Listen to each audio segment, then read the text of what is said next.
So Team USA won its second straight Women's World Cup this year, and more people are asking why female athletes earn so much less than males. Well, the answer is pretty straightforward.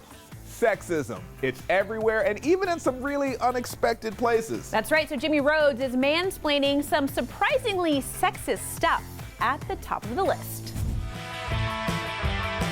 We know that men can be sexist, but stuff can be sexist too. I'll prove it. Let's start with THERMOSTATS, which a classic college humor short says turns summer in an office into women's winter. The freeze is upon us. I don't know. I'm pretty comfortable. Our comfort in the indoor environment is dependent on the temperature, the air movement, the humidity as well. Walter van Marken Lichtenbelt teaches energetics at Maastricht University in the Netherlands. The problem is that old standards can dictate the settings for office HVAC systems. And yeah, those standards were calculated decades ago based on a bunch of middle-aged guys. Women in general have less fat-free mass than men and therefore have less heat production. So women can feel cold when the thermostat is set to dude temps. Why is it so cold in here? The next everyday item you didn't know was sexist? Virtual assistants. You've got Alexa, Can help you do lots of things. Siri, Playlist now playing. and Cortana. Here's what your day looks like. All female-sounding names with default female voices programmed to be chipper and obedient. You see the implication. Bixby might have a male voice. Here are some Italian restaurants nearby. Rats! Google Assistant doesn't even have a name, so maybe... Hi, Amy. How can I help? Oh, for God's sake. Finally, they're all around us, and they're totally sexist. They're trees. I'm talking about botanical sexism. Tom Ogren is a botanist and an expert in allergy-free gardening. He says the gender issue is rooted in modern landscaping and horticulture. They started propagating the male plants, and the reason they did that was the females were considered messier. Because of the seeds, pods, and fruit they drop. So fast-growing cities started planting only male trees. The downside is that one male tree can produce huge amounts of pollen, and hope some of it would get to a female. All that pollen is a problem. City after city, all these male trees, very few, if any, female trees, starting to cause concentrated allergy zones. The solution? Plant female versions of the same species and let them sponge up all that pollen. Saying time's up to sexist stuff.